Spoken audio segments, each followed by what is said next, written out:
You're listening to the Everyday is a New Day show. Inspirational conversations with movers and shakers about moving forward and choosing to embrace a positive outlook. Now, here's your host, Kim O'Neill. Welcome. My name's Kim O'Neill, and I'm a twice certified transformational coach, Reiki master, best-selling author, podcast host, former crime analyst, and big believer in learning from everything so you can confidently move forward in life. You can join us for the live shows most Wednesdays on Facebook at 6 p.m. Pacific time. And now, here's today's newest awesome guest. I'm really excited for today's guest. I've been actually wanting to talk to him for quite some time. I'm going to go ahead and introduce him now. Welcome, Duff Gardner. Hey, Kim. How you doing? Good. How are you doing? I am great. I'm wonderful. I'm so excited to be here. Yeah. Same here. So the way I typically do this, I'm going to go ahead and read your bio to everybody who's just getting to know who you are for the very first time. Sure. And then I want to talk about some really awesome subjects today. So that sounds good. Cool. Okay. So if you are just meeting Duff Gardner for the very first time, Duff Gardner brings startup thinking to the transformation world and draws strength from his own modern family. He is an award-winning 7-figure marketer, startup founder, and Silicon Valley educated digital executive, and helps impact-driven entrepreneurs create offers that sell. He's a graduate of Carnegie Mellon, Silicon Valley, and has a Master's of Science in Learning Sciences and Information Technology, and today lives on the beautiful west coast of Canada in Victoria, BC. In Duff's free time, he is passionate advocate for his 2 adult kids, pitbull rescue and adoption, and LGBTQ rights. And he is also the host of the Off My Duff Entrepreneur podcast, which is going to be releasing very, very soon here. Yes. Yes, exactly.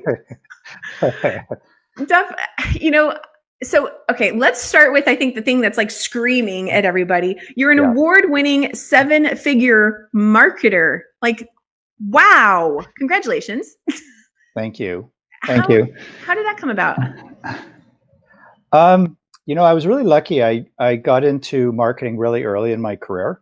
It was because I'm about to turn 55. I'm about 6 months out. And so when I started, I was in a career where people didn't really know computers particularly well.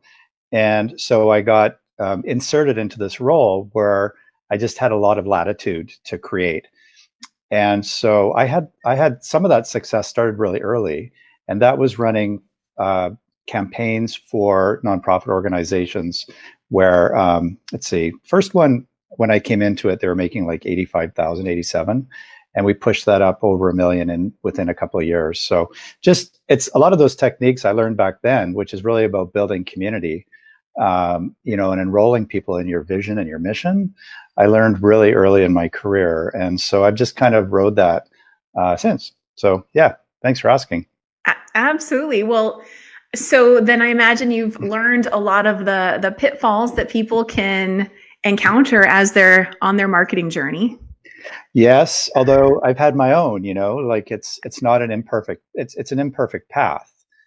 I think that the rules are changing all the time. And so you try your best. And I've definitely had my missteps as well. So, and I'm happy to talk about all that as well.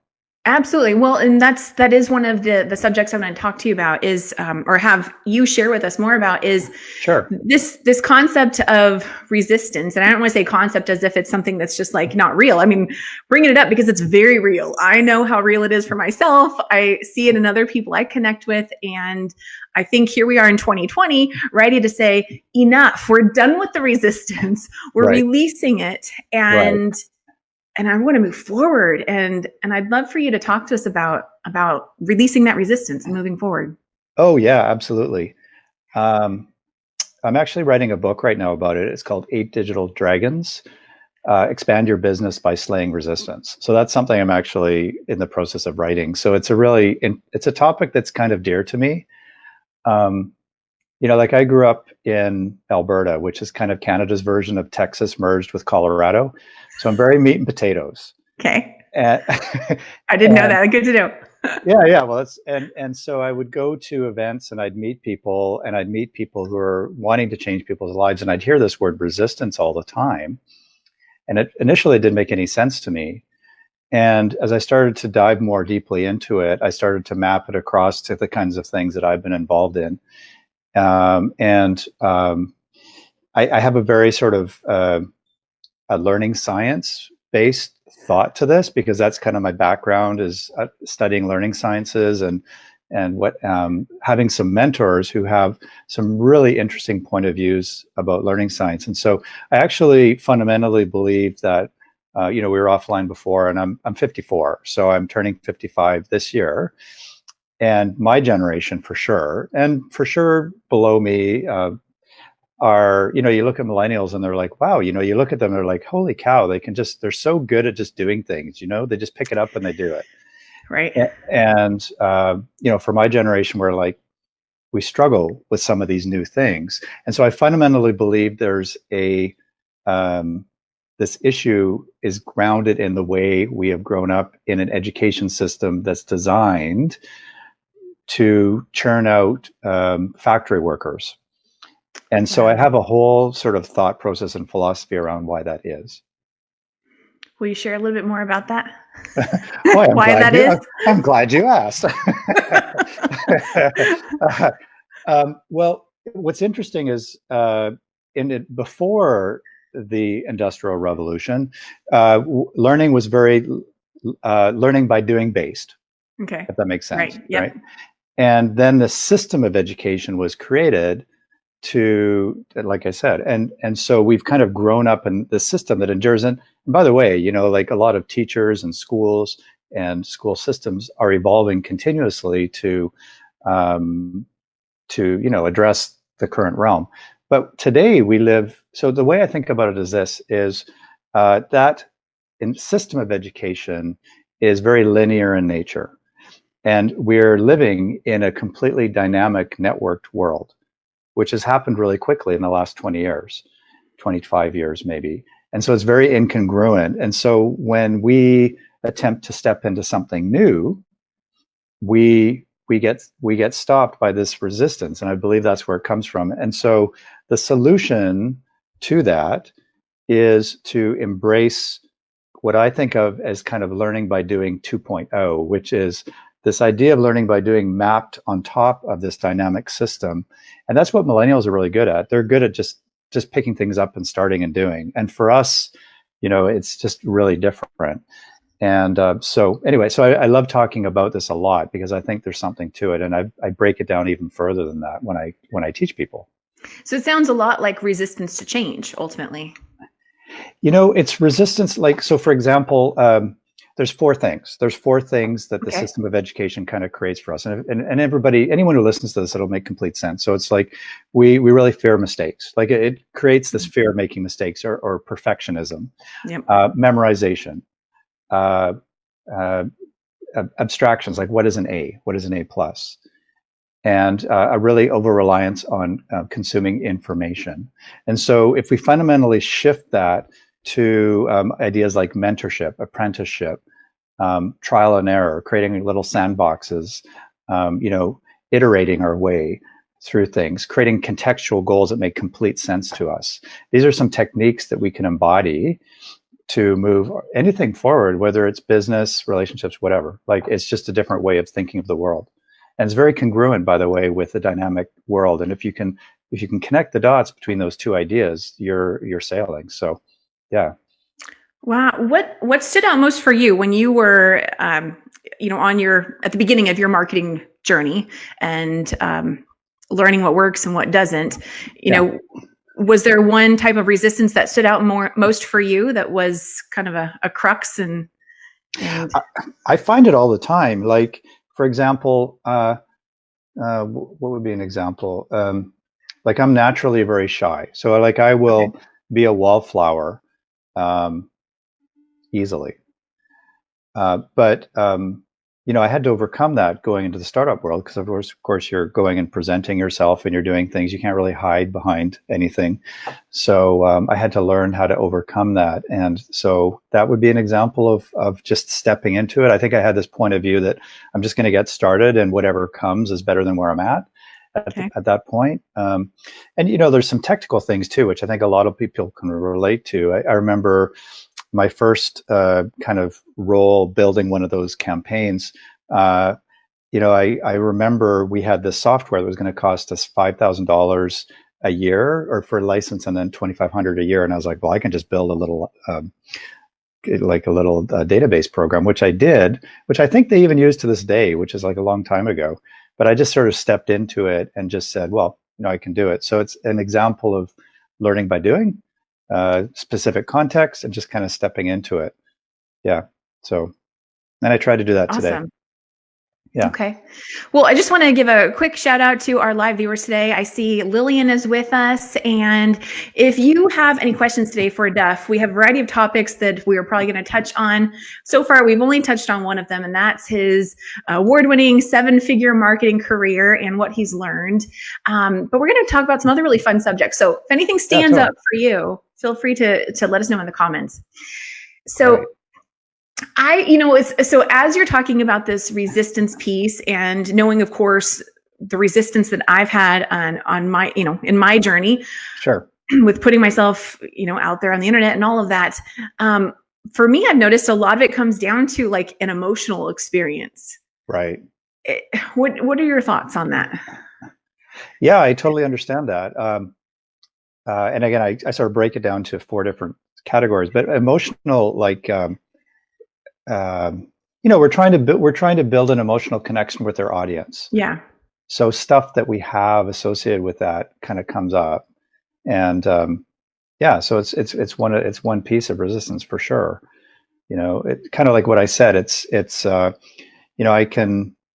The other way we learn is by we learn from stories. Yeah. So if there's a story that we have that, like, if there's something that reminds us of something that's happened in the past, and we're sort of stepping into something, that emotional response to what we think might happen again is kind of like an unconscious little gremlin that kind of sits on our shoulder and goes like, wait a minute, they're going to think we're stupid, which is just it's just a story that's made up. So there's a story-based reason that happens for sure. And I think that sort of understanding this way that I think about resistance is actually kind of a wedge to help you push through these ideas. Well, one of the things that I notice you also stand for and are an advocate for, what I've gotten from your online presence is that you're an advocate for love and an advocate for truth. Does that ring true for you?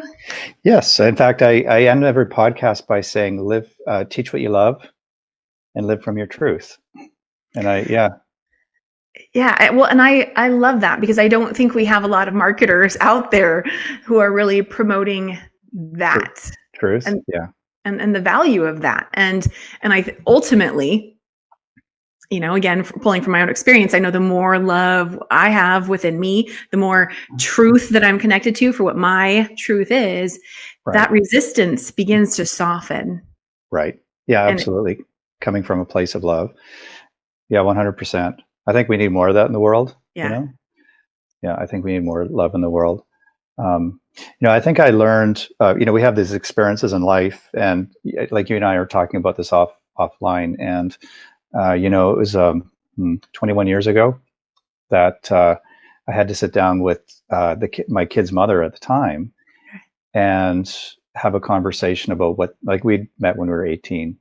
Okay. And, we had a conversation about the future. And at that point I came out as gay, and I'm turning 55. So I grew up in a very different generation, and I was really lucky. She is now kind of like my sister in life.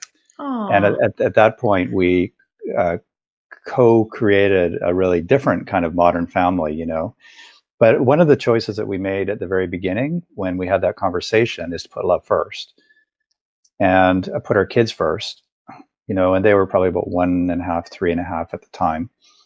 And so we sat them down and we explained everything to the best of our abilities, and we've survived and we've thrived, actually. I mean, my kids, I'm so proud of them. They're now 23 and 25, which I can't believe.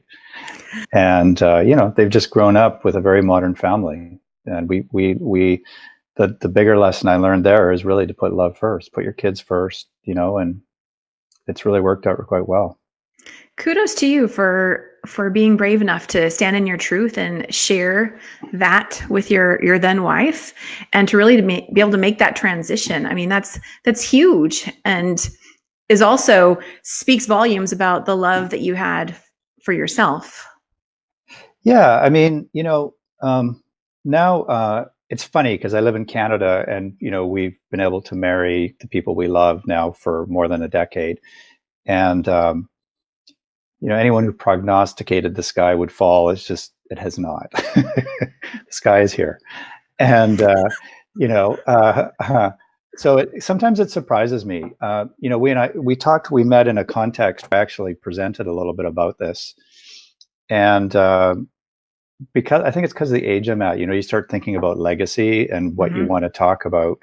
And for me, this is a really important topic. There's so much xenophobia, and there's so much distrust of other people being promoted in the world today. There's this permission to hate, which is becoming so pervasive. And like if I can, in a small way, stand up to change people's minds about that. The thing is, in some native cultures and Aboriginal cultures, they believe gay folks are two-spirited, which means that you can speak to both sexes. Like, you're fluent in the language of the feminine and you're fluent in the language of the masculine. At least that's the way I think about it. Okay. And so I actually think that when you're gay, like, if you imagine, like, if you walk out and everybody knows some folks in their sphere who are gay. Everybody does, whether you think you do or not. And if you change your point of view from them being somehow, like, just thinking of them as different or somehow broken or disadvantaged, or like whatever your point of view is, even if you're a supportive person, what would happen if you shifted your point of view to think of them as a bridge to peace? Because we can speak both languages. I used to sit down with my kids. I would watch Hockey Night in Canada with my son, and I'd watch Project Runway with my daughter. And I was happy watching both of them, and we can speak both languages. So think of that idea. Like, if you know folks in your community who are in the gay community, consider that they are the bridge to being able to speak those two different languages and the bridge to peace in the world, and it's an important topic to me. I love that. Bridge to peace. I think that's beautiful. That seems like it needs to be a new slogan out there. You're not, we all have things that make us a little different or unique, and, Absolutely. and nobody's broken regardless of what they're experiencing, in their own life. So bridge to peace, that is absolutely beautiful. And it looks like we got a little shout out from Mr. Justin Shank. So thank you, Dustin. Hey, Justin. Yeah, he was just on my podcast, so I'm excited to publish that one soon too. Great guy. Awesome. How has you opening up to your own personal truth and deciding to have that conversation with your wife back then, how has that really lent itself to the growth of you being such a successful marketer? I would say that in the beginning, it was something that I didn't like. Frankly, when you come out, and again, like, I grew up in a different generation, so I can tell copious stories about how it's different today than it was back then. So I didn't really understand that I was gay until it started. We hit that period in our marriage where, sort of that shift when you've had kids, you've put yourself through school, bought houses and stuff. And so then you're like, wow, we're really different. And then, like, there's an opportunity for a conversation. And so after that time, I think that I just kind of put my head down and got to work. I just did what I did. And I had my community of friends. I played on a gay hockey team in Vancouver. That in itself was a stand for just, we're just people. And in work, I just did my work. And I had an experience in a position where I call it kind of rainbow bias. I don't like, it's just kind of this weird thing where when you meet someone, it can happen with, it's happened to a lot of us where, in a context, like in a job or something, somebody might come to you, and because you're either a person of color or a woman or you're gay, you suddenly are treated differently than you believe that you should. And so there's this weird thing as a gay person that sometimes can happen where people want to turn you into something that you're not. And so for me, that was a thing that hung around for me for a long time. And when I presented, so this last couple of years, when I presented it, actually that was my way of pushing through that particular barrier that I had created in my own head, just based on some responses to me. And so, I like that. That's the way I think about it. Like, that's the journey that I'm on right now, is to push through that, my relationship to that idea, that rainbow bias, if you will, where sometimes people will want to throw a bow around your neck, and say, "Hey, sister, girlfriend," but stop treating you seriously for what you do.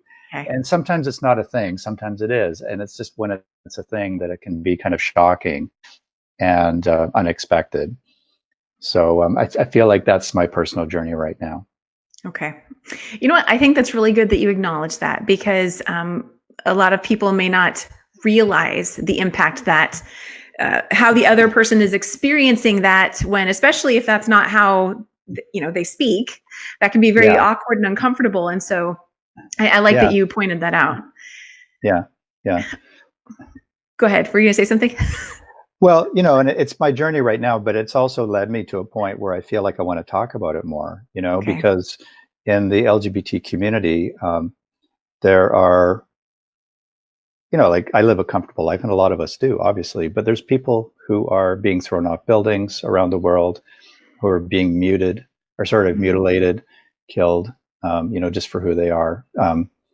There's still people who are friends of mine who are not accepted by their families. And I can't even imagine that, and it's just, sometimes when we're in the gay community and we've got our community and we've got our friends and we've got good jobs and we have people that accept us, we forget that there's a lot of people suffering around the world. And so it's this weird thing, to be honest, about being a stand for LGBTQ rights, is that, I feel like I'm doing okay. And sometimes it just takes a reminder to remember that there's a lot of people in that community that are suffering. And so it was actually at one of the events where I talked about this, where somebody came up to me in tears after the event, and just their nephew, I think, had been struggling with, thinking about killing themselves, things like this, struggling to survive without acceptance, bullying, all these different things. And so it just reminded me that although I feel fairly comfortable, there's still work to be done in the world, that we're just people. May I ask what and you don't have to answer this if it's not comfortable for you, but may I ask what your spiritual beliefs are, and how, or to what degree has that helped you on your journey? My parents made a choice when we were kids. My grandma, interestingly, it's part of my journey. So maybe I'll answer your question in a backhanded way, if that's okay. Sure, absolutely. I tend to think of myself as my grandmother anyway. You ask me a question and I spend 20 minutes talking about something else, I'll eventually get around to the point. Shout out to Grandma. Shout out to Grandma. But so when I was 18, I was starting to notice that I was different. Okay. But I didn't completely understand it.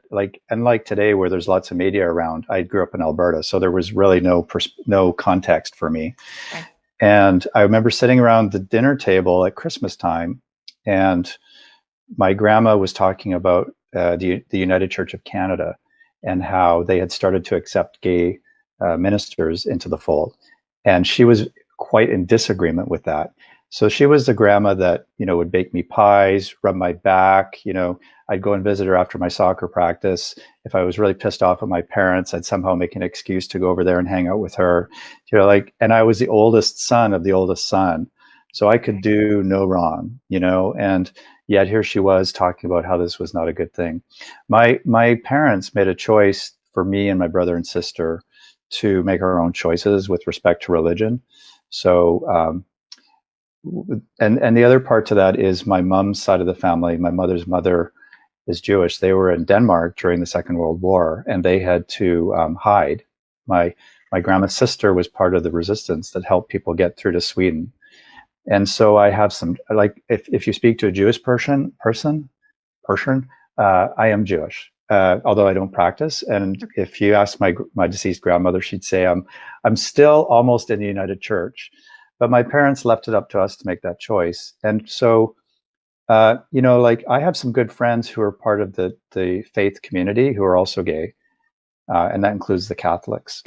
And I also have some friends who are Muslim, and they are suffering because their family won't accept them, and they fear even death, or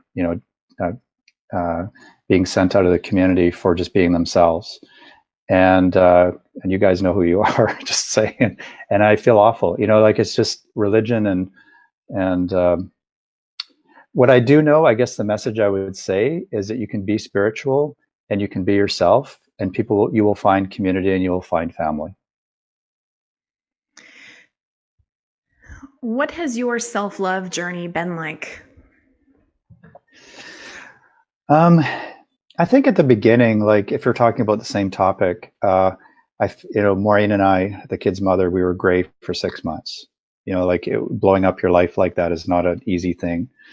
And there's interesting conversations with parents and family and what have you. I think when you are struggling with that, like accepting of who you are, it's bound to have an impact on your future. And I'm certain it's not a coincidence that my tagline on my podcast is, teach what you love, but also live your truth. Because that's when you're so trained to hide a piece of yourself that's so integral to who you are. It's a constant battle. And so that's why in the gay community, disproportionately, there are things like, addiction and suicide and, difficulty with bullying, because it's kind of a law of attraction thing. Like it just becomes a circular problem. Right. So, I think my own journey is about standing in your value. That's, if you look at my website, that's kind of my line underneath it is, to stand in your value. And I think that perhaps going through that journey is how I'm able to help a lot of small business owners and independent business owners stand in their truth, stand in their value, stand in their power, because I've had to go through that experience and cycle through it on many occasions. What are some of the things that people did to support you on your journey that really made a difference as you were? Oh, that's a great question. It wasn't long after coming out that I had actually made the choice to do my own startup. Kind of similar time in my life. And maybe what I did, maybe my way of coping to some degree, was to step into the startup, like to throw myself into a high risk venture, which was the startup world. Okay. So to some degree, my entrance into the startup world was probably driven by my need to reinvent myself at that moment. Take myself out of standard career choices and move into something that was highly risky and at the time. But it's definitely, like, I'm really fortunate. The kid's mom has been a strong advocate, her friends, the family of her friends, nice.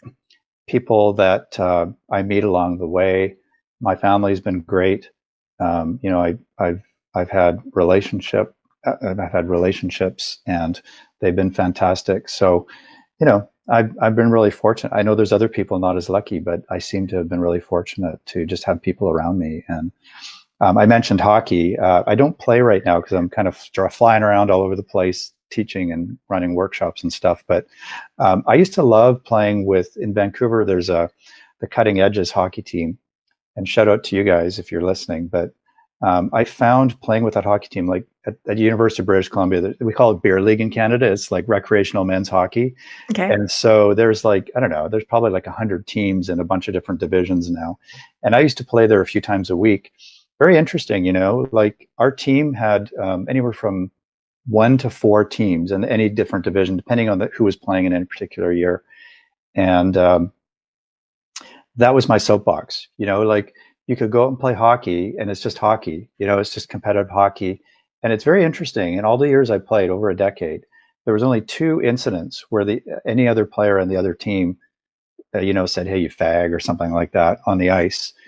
And it was interesting. The teams we were playing would actually kick their own player, not just off their team, but right off their team, like not just that game. They were done. And so, very interesting way just to be yourself, play a game that you love, and just to have people around you accept you. And I think for me, because again, that started kind of around the time that I was coming out. It was very helpful to me to have that kind of a community around, because it wasn't just my team; it was the entire league that was very accepting of us. And so I can't thank those guys enough. They're kind of my brothers still to this day. Oh, that's wonderful. That's wonderful. What I'm hearing as I hear, the marketing journey that you've had, and overcoming resistance, and then of course your personal experience with living the traditional family life and creating your own modern family, is I'm hearing a lot of resilience. Oh, thank you. Yeah. Well, yeah, I think that it's interesting you say the word resilience, because I just had this experience this past weekend, which reminded me of a word that I really love. And I think this weekend I decided I was going to be in 2020 unreasonable. Ooh, okay. To be unreasonable, I think that really closely aligned with this idea of resistance is this thing. And honestly, again, it's a generational thing with people my age. Is, we hear it all the time, like, oh, maybe you should just do that, because, be reasonable, or like variations of that expression. And I'm just like, screw that. It's just like, this year is going to be unreasonable. Nice. That's my manifesto for my year. I'm turning 55. Okay, being unreasonable sounds like it's speaking to a form of legacy that you'd like to live. Absolutely. What's the legacy you want to leave? I think I'm processing that a little bit, to be honest. But part of my legacy is the work that I'm doing now. I think that a problem that I see right now is in the. So this is what I talk about a lot in my work context now, is that in the next 10 years, over half of us will be in some form of self-employment. And it's really a new normal that we weren't really kind of prepared for. Like, definitely, we have grown up in the generation where no job is forever. Like, we've kind of gone past that whole thing. We've gone past the whole lunch. There's a term in Canada, I don't know if it's down there, I think it's called lunchbox kids, where like there's all these things that are representative of the evolution of society in the Western world. And so this new idea is that over half of us will be in some form of self-employment, even if it's like a side hustle because we need more money on the side or whatever it is. And most of us are not really prepared for that new normal because of some of the stuff I talked about before, resistance and that. So for me, the legacy really is about helping people who are in that place, who are very impact driven, maybe mission driven, heart centered, if you will, promote their ideas going forward, and to have some success doing that when it's not intuitively natural how to do that. And I find now when I work with people, I just did a workshop for 10 people down in San Diego, where in 30 days, including a little workshop, we built their funnel. Like, we built their entire their first online funnel. So they have, step one.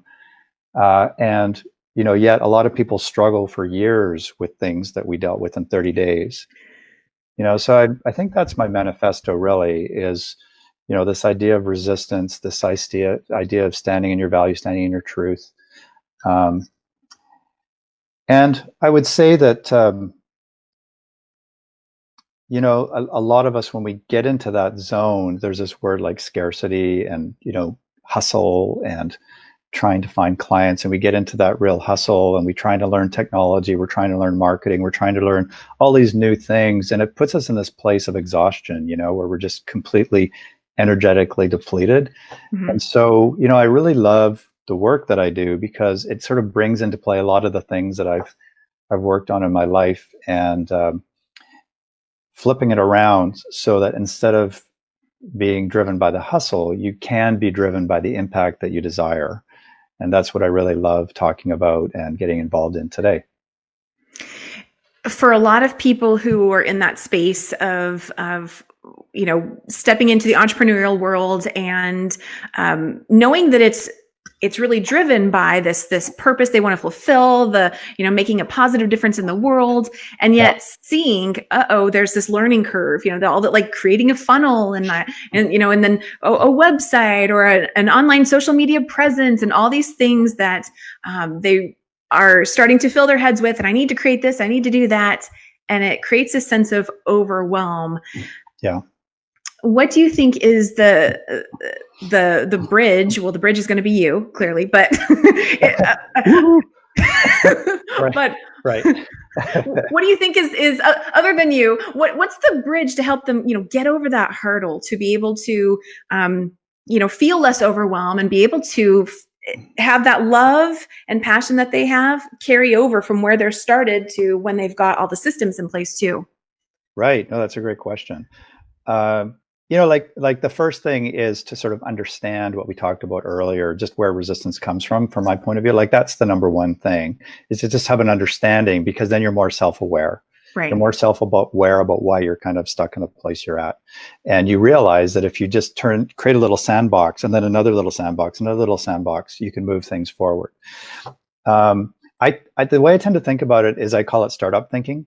So when you are in a startup, there's a rigor to the process that serves you. There's a bunch of different elements. In fact, when I teach people, I teach this 8-step formula for expressing what you do and what your value is and how to make a good offer and these things. I think if you embody startup thinking, that's another piece. That's the second piece.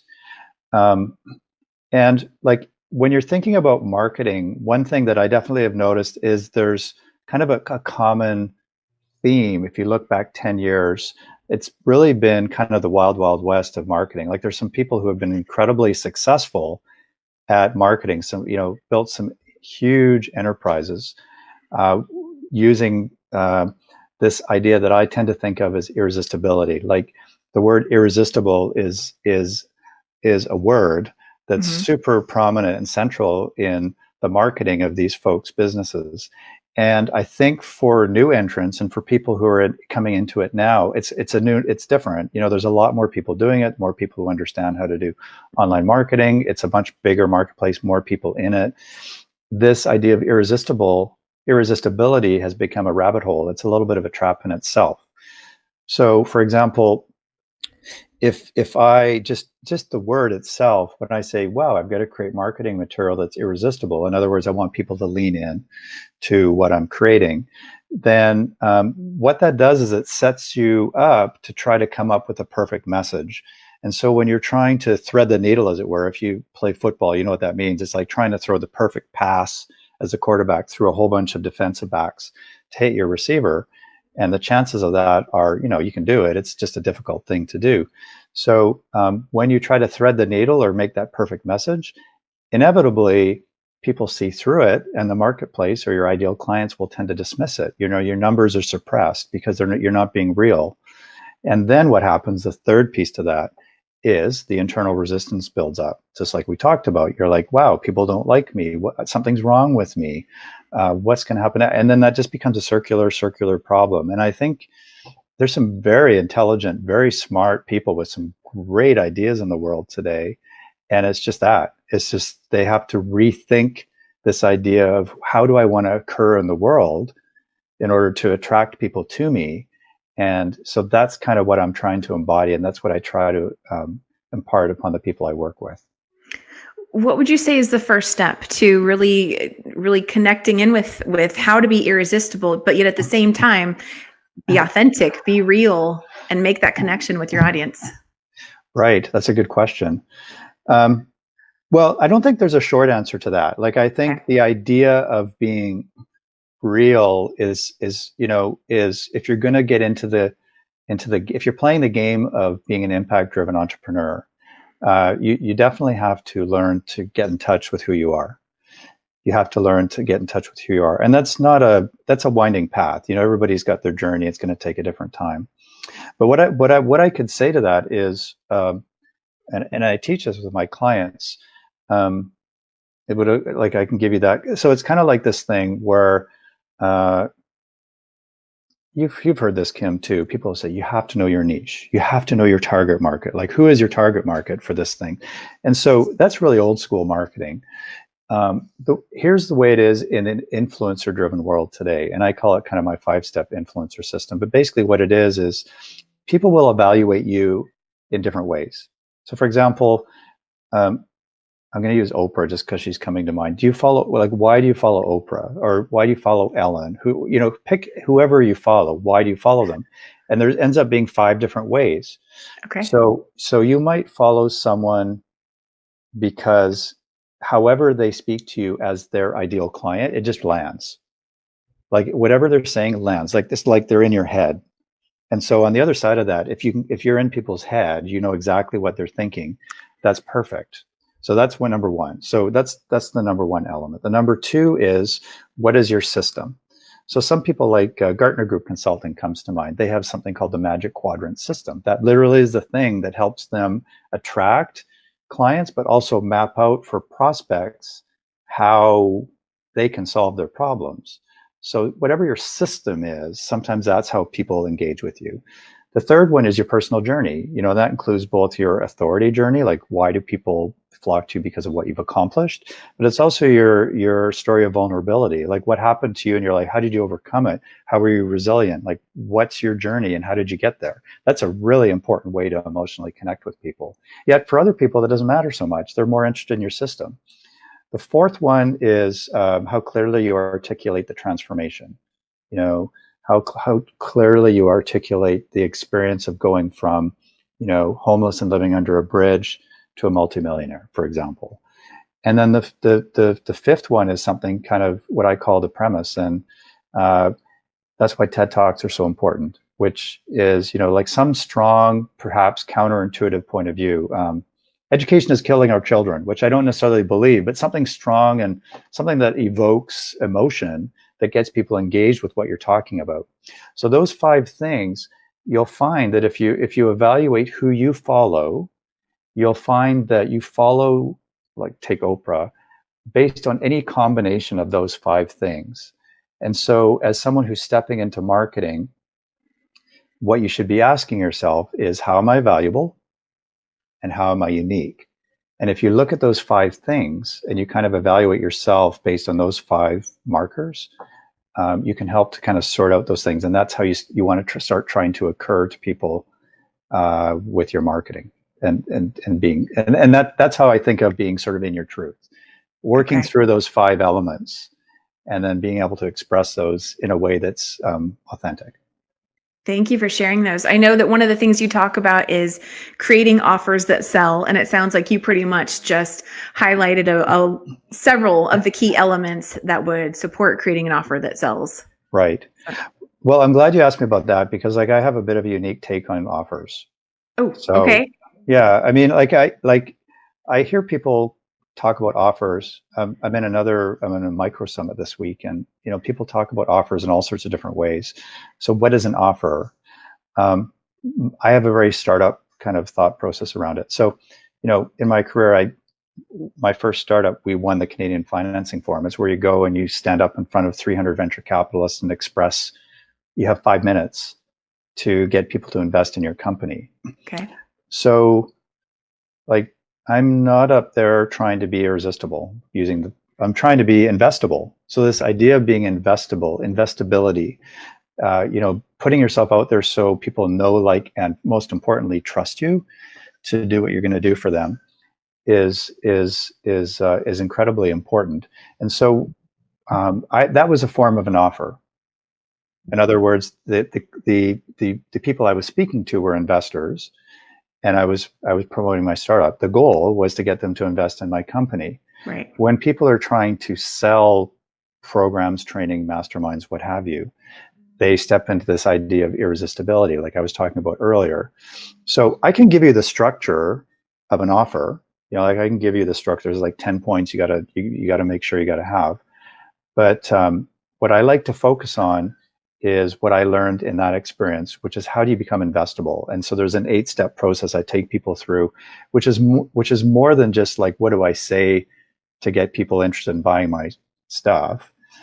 It's more like, how do I come across as someone who people will know, like, and trust, and therefore invest, not just in what I'm offering, like my products and services, but they're investing in me, and they're investing in the relationship and opportunity to work together to co-create something that's amazing. So how do you do that? Where can people go to find out more about that? There's a Walmart. No, I'm just kidding. Follow the Vancouver Canucks hockey team. No, just kidding. I'm a goofball at heart too, but I've got a website right now that's called the Impact Scorecard. So you can go to the impactscorecard.com. And if you go to the impactscorecard.com, what that is it's a 3-minute scorecard assessment, and what it's designed to do is to determine, like, performance indicators around how you're performing in your business. And you can go through that and check it out. It's really interesting. Gives you a little bit of a sense of how where you're applying focus and where you could maybe shore up your business a little bit. There's an opportunity after that to have a conversation with me as well, if you'd like. Nice. Okay. And so that's something they can download on your website? It's just a quick little, it's almost like a quiz online. Okay. It's quick and dirty. It takes you a couple of minutes. And then there's a little thing that pops up and says, hey, do you want to talk to Duff? And you can schedule something. But that's at the impactscorecard.com. Yeah. Okay. Wonderful. So Duff, as we get towards the end of our interview, I thank you for just being open to going on all the different directions we went. We talked about, of course, your business, professional background. Sure. We talked about your personal, life journey and being who you are, standing in your truth, love, all of that. And, one of the takeaways I always hope that my viewers and audience has from this show is really, advice or inspiration for moving forward and having a mindset, a positive outlook that really supports them in moving forward. And I'd love to know, has there been a mindset or an affirmation or anything in particular that really has supported you in having an outlook that's helped you to move forward in your life? Yeah, I mean, that's a really great question. I definitely am a law of attraction guy. A friend of mine, Mike Colosier, wrote a book called The Law of Attraction. So I think that was one thing that's really influenced me. Ericksonian psychology. I went to Erickson College in Vancouver. Marilyn Atkinson, her work is amazing. And just my own journey, being a bit of a learning science geek and learning along the way. I think I've really been open to learning, and I've had some great mentors. And I think that my line in my podcast where I say to people, teach what you love and live from your truth. There's two parts to that. Living from your truth frees you, and it really does. But the other side to that is you have some stuff inside you that absolutely can't just it has, you don't want it to die with you. It needs to get out into the world. We talk about the transfer of wealth a lot, or it's kind of a thing out there, generational wealth. Mm-hmm. What about the transfer of wisdom? And if you think of yourself as someone who has some wisdom to impart in the world, if things in the world are bothering you, we talked a little bit, I'm a rescue dog. I like Seamus, my rescue American Staffordshire Bull Terrier. I'm looking at Australia and things happening. Like, pick something in the world that you want to stand for, and think about it as a transfer of wisdom. And that is another way to feel free and to feel impactful and to feel like you're making a difference in the world. I love that. That's a fantastic message oh, yeah, absolutely. Personally, I believe that we start off in life thinking that everything is about what's outside of us, and we keep wanting to get more. And that draws us inward to realize, oh no, that it comes within first.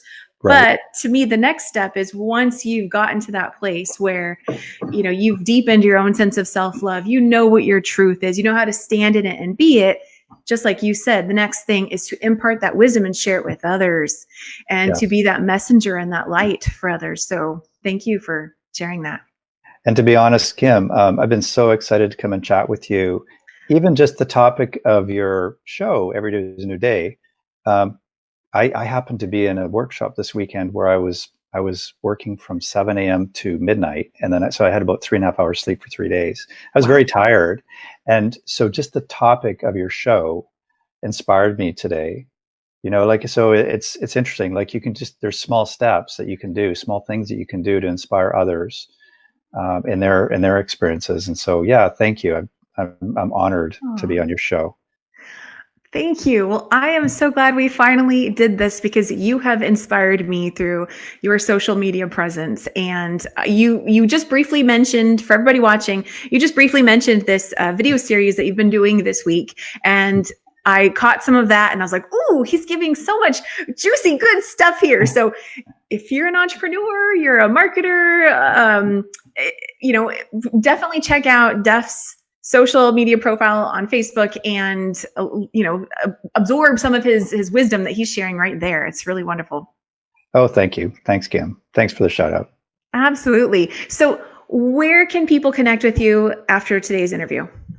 Well, they can definitely, like I said earlier, they can go to theimpactscorecard.com. So that's the in front of it, theimpactscorecard.com. And again, it's a quick and dirty little assessment, but people will find it quite interesting to the areas where they're doing great and they could show up their business, and then we can have a conversation afterwards. So theimpactscorecard.com. You can come onto Facebook. My page is called Off My Duff, but you can just search on Duff Gardner. I'm on Instagram a lot. I don't really tweet too much, but all those places. Awesome.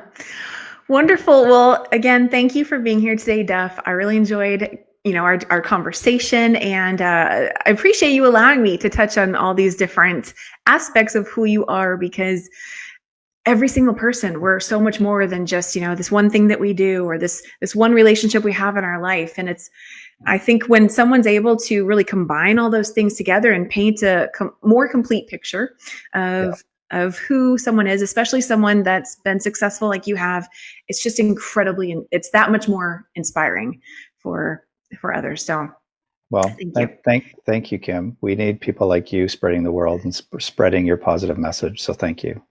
Thank you. I appreciate that. And thank you to all of our viewers, whether you were live or on the replay. So grateful to have you here.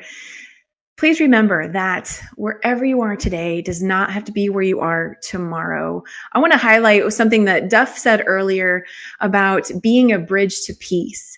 And he was really talking about, shifting away that we might see one. I feel like that could be applied to really everything, Duff. So I'll just, anything you might be perceiving to be a challenge or something that's wrong or broken. What if you actually look at that as an opportunity to be a bridge to peace? Just wow, that opens up so many opportunities, and I really think we can all benefit from that. So with that said, I hope you have a fantastic rest of your day, and I will see you next week on the Every Day is a New Day show. Bye, everybody. Bye, everyone. And that's today's show. So, what are you taking away? Let me know down in the comments wherever you listened or watched today's episode, and connect with me on Facebook on the Every Day is a New Day show and coaching page, or visit KimO'NeillCoaching.com for more info. Remember, every day is always a new day. Wherever you are today does not have to be where you are tomorrow. There is always hope, and you will always be amazing. I'll see you next time.